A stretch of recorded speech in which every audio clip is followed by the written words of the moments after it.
بسم اللہ الرحمن الرحیم۔ السلام علیکم ورحمۃ اللہ وبرکاتہ۔ جی ناظرین و سامعین کرام، welcome to my YouTube channel. ناظرین کرام، اس وقت پوری دنیا میں ایک ہی موضوع زیر بحث ہے اور وہ ہے مسئلہ فلسطین۔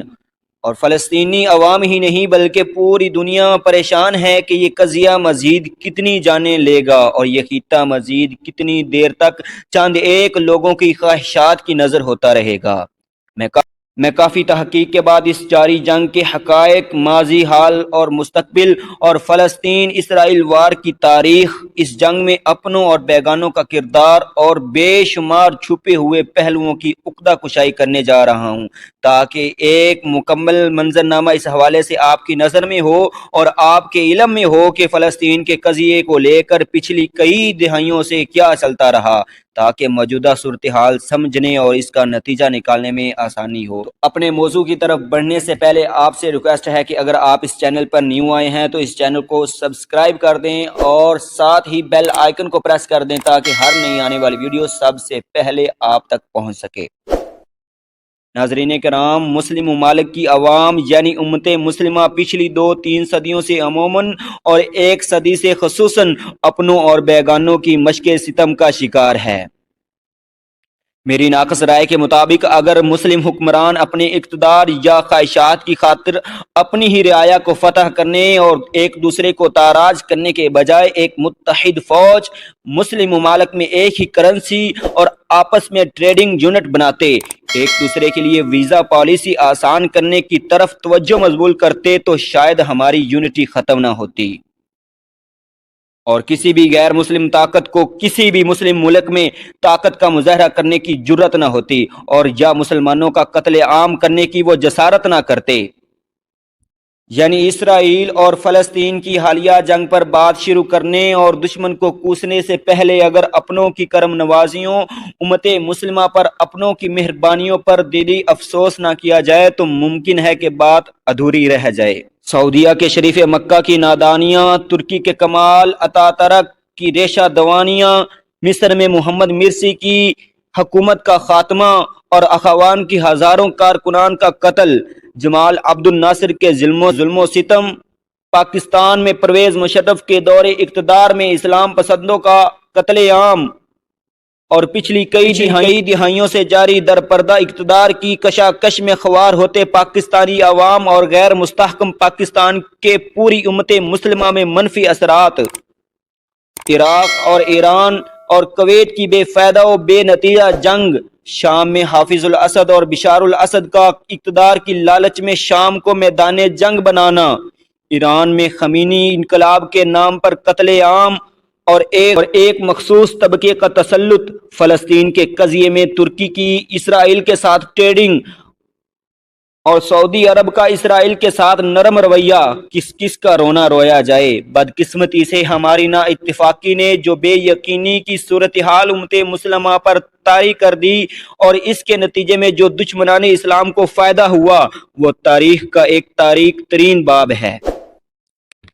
ناظرین کرام، اسلام کی ابتدائی تاریخ میں مسجد اقصی مسلمانوں کا قبلہ اول رہا ہے اور نبی کریم صلی اللہ علیہ وسلم نے 17 یا 18 ماہ بیت المقدس کی طرف رخ انور کر کے نمازیں ادا کی ہیں۔ اسلامی تاریخ کے مشہور واقعہ معراج میں بھی بیت المقدس کو مرکزی حیثیت حاصل ہے۔ اس کے ساتھ ساتھ اسلامی تاریخ 90 سال نکال کر 1200 سال مسجد اقصی مسلمانوں کے پاس ہی رہی۔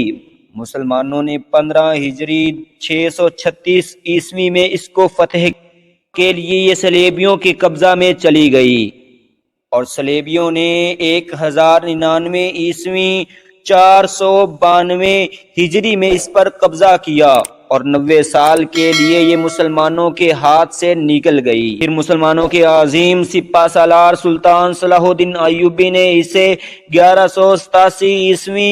583 ہجری میں واپس لے لیا۔ اس کے بعد 1948 میں یہ مسلمانوں کے ہاتھ سے ایک مرتبہ پھر نکل گئی۔ ناظرین کرام، جس طرح سلطان عماد الدین زنگی اور سلطان نور الدین زنگی اور سلطان صلاح الدین ایوبی کو مصر کی فاطمی حکومت جو کہ صلیبیوں کا اعلی کار تھی پریشان کیے رکھا، بلکہ صلیبیوں کی سازشوں کا بہترین ذریعہ بنی رہی۔ اسی طرح بر صغیر میں ایران کی صفوی حکومت نے عالم اسلام کی اکائی اور اتحاد کی علامت سلطنت عثمانیہ کو پریشان کرنا شروع کر دیا،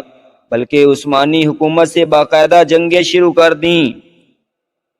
اور دشمن نے اس موقع سے بھرپور فائدہ اٹھایا اور نپولین نے 1798 میں مصر پر حملہ کر دیا۔ فرانس نے 1830 میں الجزائر پر قبضہ کر لیا۔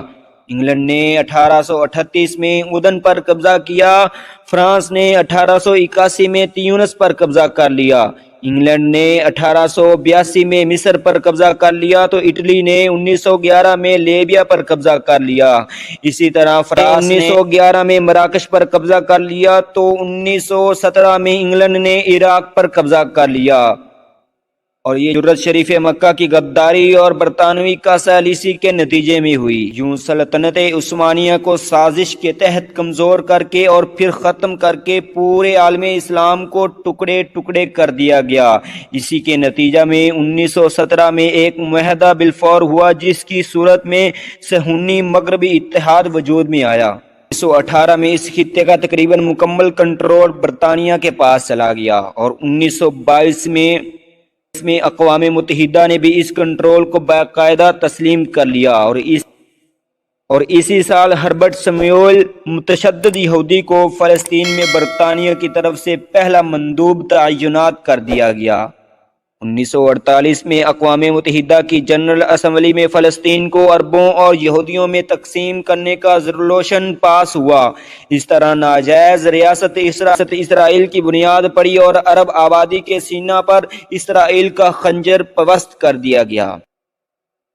دوستو، برطانوی تسلط کے دوران یہودیوں کی آباد کاری کا سلسلہ بالجبر برطانیہ کے زیر سایہ شروع ہوا، جو 1948 تک 6,86,000 تک پہنچ گیا، اور اسی سلسلہ میں برطانیہ نے جبراً غیر فلسطینی کاشتکاروں کی اراضی، اپنی غصب کردہ اراضی اور ثقافت اسلامیہ کی اراضی جو صدیوں سے اسلامی مقاصد کے لیے وقف تھی، یہودیوں کو دینا شروع کی۔ یوں برطانیہ کے زور کالونیاں بن چکی تھیں، اور برطانیہ ہی پر اسرائیل کے باقاعدہ اعلان سے پہلے 70,000 عسکری جنگجوؤں کی فوج بھی تیار کی جا چکی تھی۔ یعنی اسرائیل کی بنیاد 1948 میں مسلمانوں کی تقریباً 400 بستیوں کو مسمار اور تقریباً 25,000 فلسطینیوں کا قتل عام کر کے ان کی ناجائز آباد کاری سے ہوئی۔ یوں 14 مئی 1948 کی ایک المناک شام کو یہودیوں نے باقاعدہ اسرائیل کا اعلان کر دیا، اور پھر 1900 تک مکمل طور پر بیت المقدس پر اسرائیل قابض ہو چکا تھا۔ یوں حالیہ تنازع سے پہلے تقریباً 56 لاکھ فلسطینی اپنے گھروں سے محروم کر کے پناہ گزین اور مہاجرت کی زندگی گزارنے پر مجبور کر دیے گئے۔